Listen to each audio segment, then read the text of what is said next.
जय जय बिहार, जय बिहार।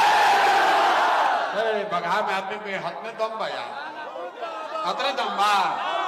यही से न जिला नहीं खे बना, यही से जिला नहीं खे बना। पूरा ताकत से अपने माँ बाप और पुरखों की जमीन के सम्मान के लिए हम बोलेंगे जय बिहार। आपको बोलना है जय जय बिहार, जय बिहार, जय बिहार, जय बिहार। नमस्कार, हमारे नाम है प्रशांत किशोर, हमारा ही नाम है प्रशांत किशोर और हम नेता ना हैं। ये बरसात में रुआ सब इतना बड़ा संख्या में इजा जुटल बनी जा, सब आदमी समझ के आयल बा कि कोनो नेताजी यहाँ बिहार में एगो नया दल बनल बा जेकर नाम बा जन सुराज। एगो चुनाव के चिन्ह है स्कूल के बस्ता। तो नेताजी आके कहियो कि सब आदमी स्कूल के बस्ता पर वोट दी जा तो हमनी के बिहार में सुधार कल जाई, राउर काम होई, बगहा जिला बनी, राउर सब काम होई। यह रुआ सोच के आयल बनी। तो भैया पहले ही रुआ बड़ा शिकायत के मौका मिली। हम वोट वोट ना मांगी, ये वोट मांगने का कार्यक्रम नहीं है। आपसे यहाँ कोई वोट नहीं मांगेगा। हम वोट काहे नहीं मांगते हैं भैया? वोट मांगे वाला तो हर एक 2 बरिस पर हुआ यहाँ कोई ना कोई आवते बा। जे आइली है कहलस कि हमरा के वोट दे दो, हम आइब ना तो तहार सब काम हो जाए। ये सुन सुन के रउआ सब जीवन भर से वोट देले जाता नहीं जा। पहले 40-45 बरिस तक हमने के सब आदमी मिलके कांग्रेस के राज बनावल, फिर 15 बरस गरीब के बेटा लालू जी के राज बनल। अभी 20 बरिस से नीतीश बाबू कुर्सी पर बैठल बड़न। दिल्ली में हमने आपने मोदी जी को भी जिता कर देख लिया। आपका बगहा में, बेतिया में, आपका चंपारण में रहने वाले लोगों का जीवन नहीं सुधरा। तब आई पर कोनो प्रशांत किशोर रउआ हमार बात सुनब, हमरा पर भरोसा करके हमरा के वोट दे तो एक का गारंटी बा कि जीतला के बाद हम रउआ संगे धोखा ना करब। ए भाई, वोट से पहले तो सब बढ़िया बतियावेला, वोट के बाद रउआ संगे धोखा होला। इसीलिए हम वोट मांगते ही नहीं है। लेकिन अभी 15-20 मिनट में आपको एक रास्ता बताएंगे, गरीबी से निकलने का रास्ता। वो रास्ता रउआ सीख ली और फिर जिसको मन है उसको वोट दे दीजिए। वोट जकरा के बुझाए ओकरा के दे दी।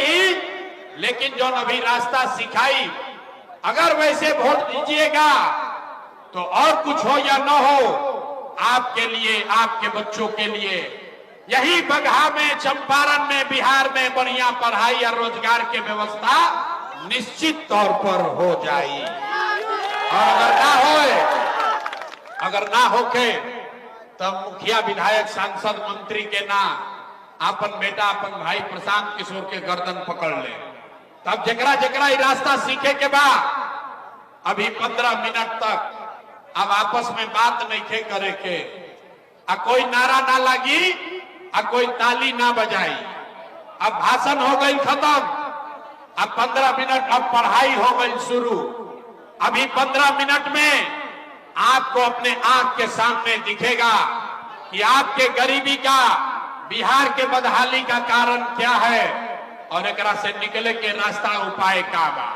हमरा बात पर भरोसा नहीं खे करे के, सबके अपना आंख से देखे के बाद, दिमाग से समझे के बाद अभी 15 मिनट में अब रउआ से हम 3 गो सवाल पूछब। हर आदमी को अपने जगह से हाँ या ना खाली बोले के बाद हाथ उठा के जवाब देते समय हाथ उठावे के बाद। हाथ काहे उठावे के बाद भैया? हाथवे में सब दम बा। इसी हाथ से जिसका बटन दबा दीजिएगा ओइजे से राजा पैदा हो जाएगा। तो जकरा जकरा रास्ता सीखे के बाद अब 3 गो सवाल पूछल जाई, ओकर हाँ या ना कह के जवाब देवे के बाद हाथ उठा के। अभी देखिए अपन गरीबी से रास्ता निकले के रास्ता अपने आप रउआ दिखी। सारे लोग एक बार जरा सोच के बताइए, आपके गांव पंचायत में और कुछ हो या न हो, आपके लिए, आपके बच्चों के लिए बढ़िया पढ़ाई या रोजगार के व्यवस्था होके के चाहिए कि ना होके के चाहिए? अथवा सबके उठे के बारे भाई, हाथ सबको उठाकर बोलना है, होना चाहिए कि नहीं होना चाहिए? होना चाहिए कि नहीं होना चाहिए? होके के चाहिए। अरे भाई, एजा के आदमी कितना समझदार बाड़ा। रउआ चाहे पढ़ल लिखल बानी की अनपढ़, हिंदू है या मुसलमान, अगड़े है या पिछड़े, महिला है या पुरुष, अमीर है या गरीब, युवा है या बुजुर्ग, सबने कहा कि न भैया पढ़ाई या रोजगार तो हो कहीं के चाहिए। इतना बात तो सबके पहले ही से पता बा। कोई प्रशांत किशोर किसी नेता का जरूरत नहीं है। आपको मालूम है, अगर आपके लिए, आपके बच्चों के लिए बढ़िया पढ़ाई रोजगार हो जाए तो कोई मुखिया बने, कोई विधायक बने, लालू बने, नीतीश बने, मोदी बने, प्रशांत किशोर बने, अगर आपके बच्चे के लिए बढ़िया पढ़ाई रोजगार हो जाए तो आपका जीवन सुधर जाएगा। ये बात रउआ पहले से पता बा। अब देखी रउआ के दिखावत नहीं, राउर बदहाली बर्बादी के कारण सारे लोग एक बार जरा अपने अपने बच्चों का चेहरा याद कीजिए। सब आदमी अपन अपन लइकन के चेहरा याद कर ली जा और अपना लइकन के नाम पर एक बार ईमानदारी से बताइए, आप में से किसने जीवन में एक बार भी अपने बच्चों के लिए, अपने बच्चों के पढ़ाई रोजगार के लिए वोट दिया है? देखिए अपना जवार के आदमी की हालत देखी, चुप, जैसे बुझाता कि बिजली के करंट मार देना। अभी कितना जोर से बोल ली, हाँ हे भैया पढ़ाई या रोजगार होके के चाहिए। अरे बाप रे, अभी माइक दे दी, आधा आधा घंटा आदमी खड़ा होके भाषण दी ही, कोई लालू जी के दोस्त दी, कोई नीतीश के, कोई मोदी के, कोई कांग्रेस के, कोई मुखिया के गरियावता, कोई सांसद के, कोई मंत्री के। अरे भाई, आपने तो अपने बच्चों के लिए आज तक वोटे नहीं दिया तो दूसरे को दोष क्यों देते हो? अब कोई खड़ा होके कही कि भैया एक का गारंटी बा, पहले ही कहनी ताली नहीं खे बजावे के, हम नेताजी ना है, ताली नहीं खे बजावे के, अपना सीखे के बा। अब कोई खड़ा होके कही कि एक का गारंटी बा कि हमनी के अपना लइकन के पढ़ाई रोजगार खातिर वोट दिहल जाई तो हमनी के मिली। बिहार में तो हमनी के सब नेता के वोट दे के देख लेनी जा, आज तक हमनी के कुछ ना मिलल, तो एकर का गारंटी बा कि लइकन के पढ़ाई रोजगार खातिर वोट दिहल जाई तो हमनी के मिली? बिल्कुल इसका गारंटी है। जिसको वोट देना है दीजिए, लेकिन आपके बच्चे को पढ़ाई रोजगार मिलेगा ही मिलेगा। हमारा बात पर भरोसा नहीं है करके अभी अपना आंख के सामने जादू देखी। सारे लोग तनी सोच के बताई जा, आज तक आपने जिसको भी वोट दिया उन नेताओं ने आपका और आपके बच्चों का, बगहा के लोगों का काम किया है कि नहीं किया है? नहीं किया तो हथवा उठा के हिलावे के बाद जोर से बोला भैया किया है कि नहीं किया है? ना सब लोग हाथ नहीं के उठावा, हथवा उठावे के बाद हाथ उठाकर बताइए, नेताओं ने आपका काम किया है कि नहीं किया है? किया है कि नहीं किया है? नहीं किया है ना? अब पलटिया जमत भाई, अब वीडियो में रिकॉर्ड हो गई, सारा समाज देखा है। आपने कहा कि भैया आज तक जौना नेता के दल के वोट देनी जा कोई हमार कामे ना कैलस, तब हम गिनवावे शुरू करत नहीं। सही बोला तो जोर से हाथ उठा के हाँ बोले के बाद, गलत बोलत तो ना बोल दे, बात खत्म हुई। जादू दिखी कि रउआ लड़का के पढ़ाई रोजगार कैसे मिली। पूरा बिहार में, बगहा में, यहाँ सभा में आए बहुत सारे लोगों ने 5 किलो अनाज के लालच में मोदी जी को, भाजपा को वोट दिया है। तब बिहार में, बगहा में चाहे जितना चोरी भ्रष्टाचार बा, 1 किलो चोरी करके यहाँ के लोगों को 4 किलो अनाज मिल रहा है कि नहीं मिल रहा है? अथवा उठा के बोले के बारे भाई मिलता है कि नहीं क्या मिला?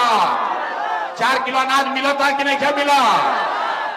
आपने, हमने वोट दिया, हिंदू मुसलमान बन के सब हिंदू लोग कहल ये भैया हमने के दशा कुछ होके पहले अयोध्या में राम जी के मंदिर बने के चाहिए, तो आपके बगहा में, आपके गांव देहात में नाली गली नहीं बना, स्कूल अस्पताल नहीं हुआ, बगहा में फैक्ट्री नहीं लगी, आपका बगहा जिला नहीं बना, लेकिन आपके वोट से अयोध्या में राम जी का मंदिर बना है कि नहीं बना है? ए भाई दो बार हिलाई अपना हाथ उठाकर बोले कि मंदिर बना है कि नहीं बना है? तो दो बार हिलाने पर काहे बोलते हैं? जोर से बोलिए, मंदिर बना है कि नहीं बना है? आपने हमने वोट दिया, कई लोगों ने नीतीश कुमार के आदमी कहल ना, लालू के ना दे, मोदी के ना दे, हम तो नीतीश के वोट दे, हमने के पानी बिजली सड़क चाहिए। लालू जी के जंगल राज में बगहा में पानी बिजली सड़क ना रहे, तो नीतीश के बिहार में इसी भ्रष्टाचार वाले राज में बिजली के बिल 1000 आवे चाहे 2000, घरे घरे बिजली आयल बा कि नहीं के आई? फिर हाथ देखो उठावत रे भाई, हाथ उठाकर बोलो बिजली आया है कि नहीं आया है? आपने हमने वोट दिया जाति के नाम पर। बिहार में आदमी कहेला जी ही चाहे मर जाए अपना जाते वाला के वोट दे, तो भैया आपके जात के नेता ने आपके लिए, आपके बच्चों के लिए पढ़ाई रोजगार का बात नहीं किया, लेकिन जाति के बाद जाति के गिनती जनगणना पूरा बिहार में करैले बन जा कि नहीं कंजा करैले? अरे जाति के जनगणना भइल बा कि नहीं के भाई? आपने हमने वोट दिया सिलेंडर के लालच में। मोदी जी के लोग कहल कि अब सिलेंडर पर खाना बनावल जाए, तो भैया सिलेंडर के दाम 1000 हो कि 1200, घरे घरे सिलेंडर बटाइल बा कि नहीं के बटाई? आपने हमने वोट दिया मोदी का भाषण सुन के कि मोदी ने गुजरात में बड़ा विकास किया है, तो भैया मोदी गुजरात में तो विकास करता, पूरा देश का पैसा ले जाकर गुजरात के गांव गांव में मोदी फैक्ट्री लगा रहे हैं, और पूरे बिहार से, चंपारण से, बेतिया बगहा से आपके हमारे बच्चे गुजरात में जाकर नौकरी मजदूरी कर रहे हैं कि नहीं कर रहे हैं? ए भाई, तो कौना बात पर वोट देने की नाम मिलल? आपने कहा अपने बच्चों के नाम पर कि भैया जीवन में अपना लड़कन के पढ़ाई रोजगार खातिर वोट ना देनी, यह जादू दिखावे आइल बानी, वोट ना मांगी, यही जादू दिखाते हैं। बोगे बबूल तो आम कहां से खाओगे? वोट दीजिएगा 5 किलो अनाज के लिए, तो रोजगार कहां से भेटाई? आपने अनाज के लिए वोट दिया, अनाज आपको मिल रहा है, रउआ मंदिर खातिर वोट देनी, अयोध्या में मंदिर बन गए।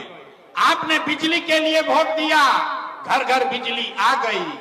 आपने जात के लिए वोट दिया, घर घर जात के चर्चा गिनती हो गई।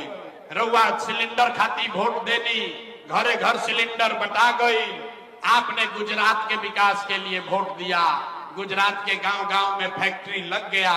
आपने अपने बच्चों के पढ़ाई रोजगार के लिए वोट नहीं दिया, इसीलिए पूरा बिहार का बच्चा अनपढ़ और मजदूर बन गया। यही बात बताने आए हैं। वोट उठना मांगी, यह आके गाँव गांव जाके हाथ जोड़ के बतावत नहीं, आज 3 बरिस से एक के बाद सिखावत नहीं। अरे भाई, अगर आप अपना और अपने बच्चे का चिंता नहीं करोगे तो दुनिया में कोई नेता, कोई दल आपके बच्चे का चिंता नहीं करेगा। काहे करी भाई? जब रउआ अपन लड़का के चिंते नहीं थे, तो लालू, नीतीश, मोदी, प्रशांत किशोर राव लड़का के चिंता काहे करी? अब अभी रउआ के दिखावत नहीं कि रउआ राव लड़कन के चिंता बाकी ना। अब फिर एक बाद गरीबी से निकले वाला एगो रास्ता मंत्र सिखाई, बस 5 मिनट में अभी वो मंत्र आपको सिखाएंगे। सारे लोग तीसरे और अंतिम सवाल का जवाब दीजिए। और कुछ हो या ना हो, आपको अपने बच्चों की चिंता है या नहीं है? हाथवा तो उठाओ भाई, अपना लेकर कभी हाथों ने क्यों उठाओ? हाथ उठाकर बोलिए, अभी आगे ना बढ़ी बात। हाथ उठाकर बोलिए, आपको अपने बच्चों की चिंता है कि नहीं है? है। पूरा बगहा के आदमी झूठ बोल रहा है, सारे के सारे लोग झूठ बोल रहे हैं। कौनो नेता के दम नहीं थे कि आपके शहर में आकर कह दे कि सब का सब झूठ बोल रहा। आपने कहा हाथ उठाकर कि भैया हमने के अपना लइकन के बड़ा चिंता बा। मेरे भाई हम 2.5 बरिस पैदल चलनी, 5000 गांव में गए, आज आपके यहाँ आए हैं। रास्ता में अगर 100 गो बच्चा मिला, 100 गो बच्चा रुआ गांव जवार के मिलल, आधा से ज्यादा आपके बच्चों के शरीर पर शुद्ध कपड़ा नहीं है। किसी भी गांव में चलिए, ज्यादातर गांव में आधा से ज्यादा छोटे बच्चों के पैर में, बूढ़ी माताओं के पैर में हवाई चप्पल भी नहीं है। हम पूछो तो नहीं, अरे भाई अपना लड़का के का हाल कैले बड़ो, कम से कम बरसात में वो चप्पल काहे नहीं खरीदो। लोग कहता है भैया क्या करे, इतना गरीबी है, इतना बदहाली बा, इतना भ्रष्टाचार बा, कहां से लड़का के कपड़ा पहनाई, कैसे चप्पल खरीदी, कैसे पढ़ाई, कैसे आगे बढ़ाई। तो मेरे भाई, जिन नेताओं ने आपको और आपके बच्चों का ये हाल कर दिया कि आपके बच्चे के शरीर पर कपड़ा नहीं, पैर में चप्पल नहीं, खाने के लिए बढ़िया भरपेट भोजन नहीं, आपका बच्चा बीमार पड़ता है तो दवा डॉक्टर अस्पताल नहीं, वही नेता अभी 3 महीना के बाद यहाँ वोट मांगे तो जितने लोग हाथ उठाए थे, ज्यादातर आदमी जाति के नाम पर हिंदू मुसलमान बन के लालू के डर से मोदी, अब मोदी के डर से लालू का नारा लगा के 500 रुपया के लालच में 2 गो पाउच पी के, मुर्गा भात खा के उसी नेता को जाके वोट दोगे, वही नेता के जाके रुआ वोट दे। यहाँ कहता है कि हमको हमारे बच्चे का बड़ा चिंता है। अरे भाई, अपना लइकन के नाम पर झूठ बोलता नहीं तो रुआ ना भोगब, राव लइका ना भोगी तो के भोगी। हम मीठा बात ना बोली, हम मीठा बात नहीं बोलते हैं। लइकन के चिंता का होला, अगर सीखे के बाद तो एक बार लालू जी के देखी जा, लालू जी के अपन लइका के चिंता बा। लालू जी के लइका 9वां पास ना कैलन, लेकिन लालू जी के चिंता बा कि हमार लइका बिहार के राजा बनो। हम ये बात कहतनी तो कुछ आदमी के बुझाता कि हम लालू जी के शिकायत करतनी। अरे ना रे भाई, हम तो लालू जी के तारीफ कर रहे हैं। लालू जी इतने अच्छे बाप हैं, लड़का 9वां नहीं पास किया लेकिन चाहते हैं कि हमारा लड़का बिहार का राजा बने। आप अपना दशा देखिए, आपका बच्चा मैट्रिक पास कर लिया, आईए बीए कर लिया, उसको चपरासी का भी नौकरी नहीं मिला, लेकिन आपको उसका कोई चिंता नहीं है। रउआ तो जात के झंडा उठा के घूमता नहीं, गांव में चली, खेत में, खलिहान में, घर के दलान में, चौक चौराहा पर, चाय के दुकान पर, जहां 4 आदमी बैठा था, बतियावत कि लालू जीतिहन की नीतीश जीतिहन, मोदी जीतिहन की जनसुराज जीती। अपना दिल से पूछिए, कब आपने अपने लिए पूछा कि भैया हमने के लइकन के जीत कब होई? जब रउआ अपना लइके के चिंते नहीं थे तो नेता तो ठगबे न करी हन भाई। हम बिहार में चलत नहीं, अभी सुनी बिहार के दुर्दशा के कहानी। लोग से पूछीला, ए भैया वोट केकरा के देले रहो? कहता है मोदी जी को। पूछे काहे? बोला मोदी जी का सीना है 56 इंच का। सुनी कहानी, बिहार में पूछनी वोट केकरा के देलो? कहला मोदी जी के। काहे खाती? बोला मोदी का सीना है 56 इंच के। पूछनी केकरा से का होई?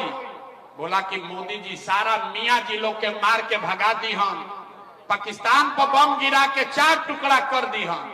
अरे मेरे भाई, बगहा के गांव में बैठ के आपको ये समझ है, आपको ये दिख रहा है कि मोदी का सीना 50 इंच है कि 56 इंच, लेकिन बगहा के लइकन के, आपन राउर लइकन के, बिहार भर के लइकन के खैला बगैर सीना सिकुड़ा के 15 इंच भइल भाई। रुआ नहीं खे लौकत रे भाई। फिर कहता नहीं कि बिहार में सुधार नहीं के हो, फिर कहता नहीं कि बिहार में सुधार नहीं के हो। कैसे सुधार होई? कुछ आदमी कहता है कि बिहार में विकल्प नहीं थे। ए भैया रुआ आइल बानी, अब प्रशांत किशोर आइल बाड़न, बड़ा पढ़ल लिखल आदमी बाड़न, 3 बरिस से मेहनत करता। रुआ भैया आगे आगे चली, हमने के सब आदमी और मदद कर जाये, रुआ सुधारी बिहार के। हम हाथ जोड़ता नहीं रे भाई। एगो प्रशांत किशोर के छोड़ी, अगर 10 गो प्रशांत किशोर आ जाइहन तब वो बिहार सुधरे वाला नहीं के। जब तक आप नहीं सुधरिएगा तब तक कोई बिहार को नहीं सुधार सकता, कोई सुधारिए ना सके। ऐजा आदमी 5 बरिस नरक के जिंदगी जियता, जौना गांव में जाई आदमी यह कहता है, ए भैया इधर तक नाली गली नहीं थे, ए भैया हमने के लड़कन के पढ़ाई नहीं थे, रोजगार नहीं थे, खाए के नहीं थे, इंदिरा आवास नहीं थे, कैसहू जिंदगी चलता, कोई बीमार पड़ता तो दवा डॉक्टर अस्पताल नहीं थे। आज जैसे ही वोट आई तो 5 बरिस जे नरक के जिंदगी जियता, वोट के दिन आवता तो सब बात भुला जाए। वोट के दिन ए भाई अपना जात के खड़ा बा, चलो करे के दिया। अब नेता चोर है, बदमाश है, डकैत है, आपका लूट कर ले गया है, लेकिन अपने जात का है तो उसी का जाके बटन दबाओगे और फिर कहते हैं कि बिहार में सुधार नहीं हो रहा, नहीं हो सकता। एजा देखिए कितना आदमी आइल बा। आज ज्यादातर घर से कोई ना कोई जवान लड़का गया है बाहर मजदूरी करने कमाने। जितना माता बहन लोग बैठा है, कोई ऐसा घर नहीं है जिसके घर से जवान लड़का बाहर मजदूरी करने नहीं गया है। जो लड़का बाहर गया है सब छोटा छोटा कमरा में, दिल्ली में, बॉम्बे में छोट छोट कमरा में 4 गो 5 गो 6 गो लड़का रहता है। वहां पेट काटता है, 8 घंटा 10 घंटा अपना हड्डी गलाता है, पेट काटता है कि घर 6000 8000 भेजब तो हमार बाल बच्चा खाई। आइजा पूछो तनी चाची वोट काहे देले रही, तो कहता हमरा जात वाला खड़ा रहन यही से दे देनी, हमरा गौवा वाला सब देत रहे यही से दे देनी। अरे भाई, आपका घर का बच्चा, आपका पति, आपका सवांग, आपका बेटा, आपका भाई अपना हड्डी गला रहा है 6000 रुपया के लिए, और आपको लाखों रुपया का वोट आप बिना सोचे समझे दे रहे हैं। तो आप नहीं गरीब रहिएगा तो कौन गरीब रहेगा। अभी देखी, अभी रउए जिला में सिकटा में मैनाटाड़ का 25 लड़का उत्तराखंड में मजदूरी करते हुए बादल फटा, सब मर गया, लाश तक वापस नहीं आया, लाश भी घरे नहीं खे आई। लेकिन जाके आदमी फिर काल वोट हुई तो फिर वही जात वही हिंदू मुसलमान करके वोट देगा, कैसे सुधार होगा। इसीलिए ये अभियान शुरू किए। वोट नहीं मांगा, लेकिन रुआ का भी एगो रास्ता बताई, ये रास्ता रुआ सीख ली ही, और कुछ हो चाहे अपना जात वाला के देवे के बाबा वोट ओकरे के दी, लेकिन जो अभी रास्ता सिखाएंगे वैसे दीजिएगा तो और कुछ होगा या नहीं। कम से कम रुआ लइकन के जा रोजगार हो जाए, ओकने के बाहर ना जाए के पड़ी। तो सारे लोग जकरा जकरा बात बुझाता, सारे लोग हाथ उठाकर बताएंगे। इस बार जब वोट देने जाइए, जिसको वोट देना है दीजिए, लेकिन एक संकल्प लीजिए, इस बार जिन नेताओं ने बिहार को लूटा है, जिन नेताओं ने बिहार को लूटा है, आपके बच्चों को अनपढ़ मजदूर बनाया है, आपके पेट पर लात मारा है, वो चाहे आपके दल का हो या जात का, आपके धर्म का हो या गांव का, उसको वोट नहीं देना है। तो अभी जकरा जकरा बतवा बुझाता, देखी कितना आदमी सुधार भइल। हाथ उठाई, हाथ उठाइए सारे लोग हाथ उठाकर बताइए, जिन नेताओं ने बिहार को लूटा है उसको वोट देना है कि नहीं देना है। जोर से बोला भैया, देवे के बाद कि नहीं देवे के। आपके जाति का होगा, दीजिएगा कि नहीं दीजिएगा। हिंदू मुसलमान करेगा, दोगे कि नहीं दोगे। अल्लाह के 2000 रुपया दी, हम दे कि ना दे, नहीं दीजिएगा। हम तो जानते हैं कि आदमी जाके समझदार बाड़ा। अरे भाई, नेता लाके 1000-2000 रुपया देगा, पैसा लेना है, काहे लेना है समझिए। आप बताइए, पिछला 5 वर्ष में राशन कार्ड बनाने में आपसे 2000-2500 घूस लिया है कि नहीं लिया है। सब लोग बोलो भैया, राशन कार्ड बनाने में घूस लागल बा कि नहीं लागल। जाति प्रमाण पत्र बनाने में घूस लगा है कि नहीं लगा है।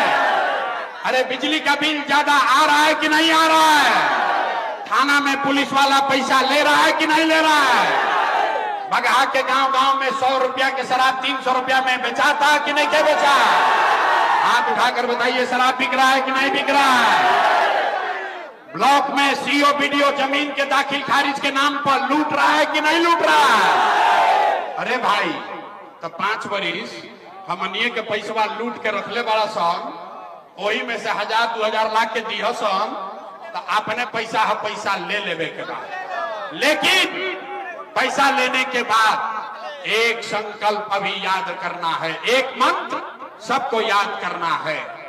इस बार एक बार जीवन में संकल्प लीजिए, इस बार जब वोट देने जाइए तो संकल्प लेकर जाइए। वोट जिसको मन है उसको दीजिए, लेकिन एक संकल्प लीजिए, इस बार वोट जीवन में एक बार वोट किसी नेता के लिए नहीं, किसी दल के लिए नहीं, अपने जात के लिए नहीं, हिंदू मुसलमान के लिए नहीं, नाली गली के लिए नहीं, 5 किलो अनाज के लिए नहीं, हिंदू मुसलमान मंदिर मस्जिद के लिए नहीं, लालू नीतीश मोदी प्रशांत किशोर के लिए नहीं, जीवन में एक बार वोट। मेरे भाई, एक संकल्प लीजिए, जीवन में एक बार वोट सभी को अपने अपने बच्चों के लिए देना है, अपने बच्चों के पढ़ाई और रोजगार के लिए देना है। ताली बजावे से जान ना बची, हमरा कितना बुर्बक मत बुझो। अब हाथ उठाइए और बताइए, सारे लोग हाथ उठाइए और संकल्प लीजिए। सारे लोग हाथ उठाकर संकल्प लीजिए, अगली बार वोट अपने बच्चों के लिए देना है कि नहीं देना है? आवाज नहीं आया। अपने बच्चों के लिए वोट देना है कि नहीं देना है? देवे के बाद, देवे के बाद नबी एजा से बहरिया निकलो, आधा आदमी कहिए नहीं भाई का कहला उन बच्चा के वोट देवे से क्या होई? अभी समझिए क्या होगा। अब देखिए जादू नंबर 2, आपने मोदी का चेहरा देखकर वोट दिया तो चाय बेचे वाला मोदी रउआ वोट से देश के राजा हो गई। आपने लालू जी का चेहरा देखकर वोट दिया तो भैंस चराने वाले लालू यादव आपके वोट से 30 वर्ष से बिहार में राजा हैं। आपने नीतीश कुमार का चेहरा देखकर वोट दिया तो वैद का लड़का नीतीश कुमार 20 वर्ष से बिहार के राजा हैं। एक बार अपना भाई, अपना बेटा प्रशांत किशोर का बात मानिए, एक बार जीवन में वोट अपने बच्चों का चेहरा देखकर दीजिए। आपके वोट में इतना ताकत है, आपका बच्चा भी बेरोजगार नहीं रहेगा। अब अगर बुझा गए तो अब हाथ उठाई फिर से, सारे लोग हाथ उठाइए और मुट्ठी बांधिए, और मुट्ठी बांधकर सब लोग संकल्प लेगा, अगली बार वोट अपने बच्चों के लिए देना है कि नहीं देना है? अपने बच्चों के लिए वोट देवे के बाद कि नहीं देवे के? देना है, देना है। झूठ नहीं ना बोल रहे हैं। अगर झूठ नहीं बोल रहे तो हाथ नीचे कीजिए। अब ताली बजाने का समय आ रहा है। अगर आपने अपने बच्चों के लिए वोट दिया तो हमसे लिख के ले लीजिए, गारंटी हमरा से ले ली ही। अब की हाली जब दिवाली और छठ मनी, इस बार जब आप दिवाली और छठ मनाइएगा तो आपके जीवन का, आपके जीवन के बदहाली का, बिहार के गरीबी का ये अंतिम दिवाली और छठ होने जा रहा है। अंतिम दिवाली और छठ होके जाता। ताली बजा लिए कैसे? अभी 2 मिनट में समझ लीजिए। छठ के बाद अगर आपने इस बार जो संकल्प लिया है, अपने बच्चों के नाम पर वोट दिया, तो छठ के बाद क्या हुई? छठ के बाद साल भर के अंदर नाली गली बनी चाहे मत बनो, स्कूल अस्पताल जब सुधरी तब सुधरी, लेकिन साल भर के अंदर जितना रउआ घर के सवांग गई बाड़ा सन बाहर नौकरी मजदूरी करे, जो बच्चे आपके पढ़ लिख कर बेरोजगार बैठे हैं उसको सरकारी नौकरी मिले या ना मिले, लेकिन सभी के लिए कम से कम 10 से 12 हजार रुपया के रोजी रोजगार का व्यवस्था यही बिहार में करके दे दिया जाएगा। होके के चाहिए, होना चाहिए। 10-12 हजार के रोजी रोजगार हो तो गरीबी कम हो कि ना हो? होगा। बात बुझाता तो प्रशांत किशोर के बेटा के तिलक ना हो, अगर ये बात बुझाता तो घरे जाके बतावे के बाद अपना अपना सवांग के, अपना बेटा के भाई के बतावे के बाद, ए बचवा आपकी हाली दिवाली और छठ में जब घरे आईबो याद कर लो भाई, अपने सवांग को, अपने बेटा भाई को बताना है, ए बचवा आपकी हाली दिवाली और छठ में जब घरे आईबो तो फिर जीवन में कभी 10-12 हजार रुपया के रोजी रोजगार खाती अपन घर परिवार गांव पर बिहार छोड़ के बाहर ना जाए के पड़ी। ये मंजूर है, सबको मंजूर है भाई। दूसरा संकल्प, जेकर जेकर उम्र 60 वर्ष से ज्यादा बा, इन नीतीश कुमार 20 वर्ष से 400 रुपया देता पेंशन भीख के तरह। तो तय हुआ कि अगर आपने अपने बच्चों के नाम पर वोट दिया तो छठ के 1 महीना बाद से, दिसंबर महीना से, कार्तिक से 400 रुपया का भीख नहीं, 1100 रुपया का पेंशन नहीं, 2000 रुपया हर महीने, जेकर जेकर उम्र 60 वर्ष से ज्यादा बा, सारे महिला पुरुष को कम से कम 2000 रुपया का सम्मान राशि हर महीना जरूर दिया जाएगा। होगा कि चाहिए? हाथ उठा के पहले बताइए, होगा कि चाहिए कि ना होना चाहिए? तीसरा और अंतिम संकल्प, 10-12 हजार के रोजी रोजगार से जीवन ना सुधरी, 2000 के पेंशन से भी जीवन ना सुधरी। जीवन तब सुधरी जब आपका बच्चा पढ़ लिख कर अफसर बनेगा। आज गरीब का बच्चा जाता है पढ़ने, वो पढ़त नहीं के, खिचड़ी खैलस घरे चल आई। तो तय हुआ कि अगर आपने अपने बच्चों के लिए वोट दिया तो दिसंबर से हर गरीब को यह सुविधा होगा कि जब तक सरकारी स्कूल ना सुधरी तब तक आप अपने बच्चे को प्राइवेट अंग्रेजी स्कूल में भेजिए, और प्राइवेट स्कूल में, अंग्रेजी स्कूल में पढ़ावे के खर्चा सरकार की ओर से दिहल जाई, ताकि गरीब से गरीब का बच्चा भी अंग्रेजी स्कूल में पढ़ सके। सब लोग तैयार है? तैयार है? तो 15 मिनट के पढ़ाई से खत्म हो गई, परीक्षा के बारी बा। सब आदमी तनी अब सोच के बताई जा। सब आदमी बताएगा अगली बार वोट 5 किलो अनाज के लिए देना है कि रोजगार के लिए देना है? हाथ उठा के बोले के बाद 5 किलो अनाज चाहिए कि रोजगार चाहिए? अपन जात के नेता चाहिए, हम की लड़कन के पढ़ाई चाहिए? जात चाहिए कि पढ़ाई चाहिए? पढ़ाई चाहिए कि जात चाहिए? लालू नीतीश मोदी का राज चाहिए कि जनता का राज चाहिए? ये भाई कहनी ना कि बिहार के आदमी ना सुधरी। बहुत आदमी हाथ नीचे कैले कहता हम सुधर ना, हम सुधरब ना बिहार के सुधरे दे। अरे भाई लालू चाहिए, लालू बोलो। नीतीश चाहिए, नीतीश बोलिए। झूठ मत बोलिए, झूठ बोलिएगा पकड़ा जाइएगा। सारे लोग सोच के बताइए, लालू नीतीश मोदी का राज की जनता का राज? अगर जनता का राज चाहिए तो अगला बार वोट अपना अपना बच्चन खाती देवे के बाद। सब लोग तैयार है? अभी जांचब, अभी पता चली। तो 3 महीना के बाद वोट होई तो नीतीश कुमार के रखल जाए कि हटावल जाए? अरे भाई सबके बोले के बाद नीतीश कुमार को रखना है कि हटाना है? नीतीश कुमार को रखना है कि हटाना है? पीछे से बोलिए, रखना है कि हटाना है? अरे भाई नीतीश कुमार के रखे के बाद कि हटावे के बाद? हटाना है। अब मोदी आई हम, अब मोदी आके कहियन कि सब लोग नीतीश के एनडीए के वोट दे दो तो दियाई, काहे ना दियाई? अच्छा, हमारा सभा में अइला तो कहता ना दियाई, आ काले मोदी आई हम तो मोदी मोदी करके जाइबा। ए रुको, अभी सब लोग मिलके अभी 1 मिनट में यहीं पर तय किया जाएगा कि मोदी के कहने पर वोट देना है कि नहीं। सारे लोग बस एक सवाल का जवाब दीजिए। वोट बिहार के, सबके बतावे के बाद, वोट बिहार के तो फैक्ट्री कहाँ लागे के चाहिए? सवाल सुने पहले ही हल्ला कर देना। यही से बिहार के आदमी के दुर्दशा बा। सवाल सुनिए, वोट बिहार का तो फैक्ट्री कहाँ लगना चाहिए, बिहार में कि गुजरात में? ए भाई सबको बोलना है, वोट बिहार का तो फैक्ट्री कहाँ लगना चाहिए, बिहार में कि गुजरात में? बिहार में कि गुजरात में? जोर से बोलिए, बिहार में कि गुजरात में? बिहार में कि गुजरात में? अच्छा, तो अभी कल ही खुली। जितना आदमी मोदी के वोट देने वाला जा, सारे लोग अपना अपना बच्चा के नाम पर बोलो, पिछले 15 साल में मोदी ने फैक्ट्री कहाँ लगाया, बिहार में कि गुजरात में? मोदी ने फैक्ट्री कहाँ लगाया, बिहार में कि गुजरात में? अब जे मोदी के वोट देले बा चुपाइल बा, अरे बोलत नहीं खन जा, अरे बोला रे भाई, मोदी फैक्ट्री कहां लगैलन, बिहार में कि गुजरात में? मोदी ने फैक्ट्री कहां लगाया, बिहार में कि गुजरात में?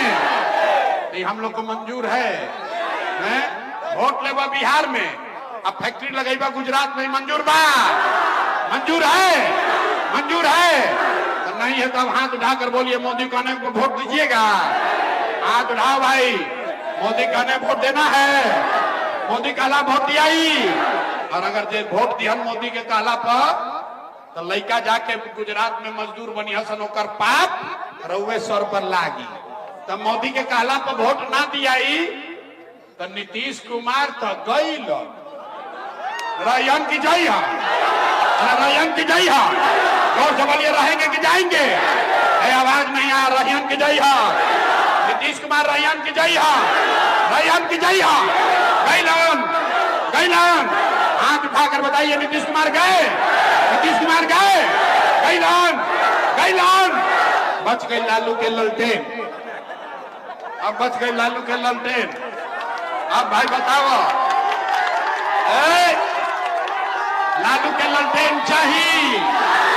भाई लालू के ललटेन चाहिए, ललटेन वाला जंगल राज चाहिए, फिर से अपहरण रंगारी चाहिए, फिर से मारकाट चाहिए। अब जे जे लालू के वोट देले बा मुंह छुपैले बा, अरे बाप रे कहीं पकड़ा मत जाई। पहले मोदी के पूछनी तो कितना मजा आयल, आज जे ललटेन के वोट देले बा मुंह नीचे ऐसे कैले बा, कहीं कोई देख मत ले। अरे भाई ललटेन को वोट देने वाले लोग बताओ, फिर से बिहार में जंगल राज चाहिए, फिर से ललटेन का जंगल राज चाहिए, फिर से अपराधियों का राज चाहिए, नहीं ना चाहिए? तो ललटेन को वोट देना है? हाथ उठाकर बोलिए, देना है कि नहीं देना है? नहीं देना है ना? नहीं क्या देवे के ना?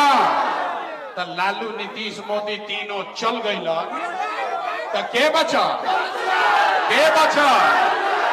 अरे बाप रे, अभी इतना देर से समझाओ तनी ना समझबो। लालू से ठगैल, मोदी से ठगैल, नीतीश से ठगैल, अब कहता प्रशांत किशोर से ठगाई। अरे भाई जयप्रकाश नारायण ने बताया, जब बड़ा अत्याचार भइल, बहुत भ्रष्टाचार हुआ, तो जयप्रकाश नारायण ने कहा कि सिंहासन खाली करो कि अब जनता आती है। बिहार में अब लालू नीतीश मोदी का राज नहीं, जनता का राज कायम होना चाहिए। होगा कि चाहिए कि ना? होगा कि चाहिए? तो तनी हाथ उठाकर बोलिए जय बिहार। आवाज नहीं आया, जोर से बोलिए जय बिहार, जय बिहार। सब सुनला के बाद आदमी कहता, ये भाई इतना बढ़िया बढ़िया बतियावत, अपना खाती क्या चाहता? कुछ आदमी के बुझाता कि हम आई बने जब मुख्यमंत्री बने, रुआ हमरा के नहीं जाना, हम इतना छोटा सपना लेके पैदा नहीं की भाई, एगो दूगो ना 12 जना के मुख्यमंत्री बनावे में कंधा लगैले बानी। ये पसीना मुख्यमंत्री बनने के लिए नहीं बहा रहे हैं, ये पसीना एक हती बहावत नहीं, ये सपना लेकर आए हैं कि अपने जीवन काल में एक ऐसा भी दिन देखें जब हरियाणा पंजाब से, गुजरात महाराष्ट्र से लोग बिहार में रोजी रोजगार करे आवास, तब मानल जाए कि बिहार में विकास हो। सब लोग तैयार है? सबे तैयार बा? तो हम लोग से वोट मांगनी ना, पैसा चंदा हम ली ना, लेकिन अगर हमारी बात ठीक बुझाइल होके तो और कुछ नहीं, एक बार हाथ उठाकर आशीर्वाद दीजिए और बताइए कि ये प्रयास होना चाहिए कि नहीं होना चाहिए। बिहार में बदलाव होके के चाहिए कि ना होके के चाहिए? बिहार में बदलाव होना चाहिए कि नहीं होना चाहिए? अभी होके के चाहिए कि 5 वर्ष के बाद? 25 में कि 30 में? ए भाई सोचकर बोलो, 25 में कि 30 में? 25 में कि 30 में? सब लोग तैयार है? सब लोग तैयार है?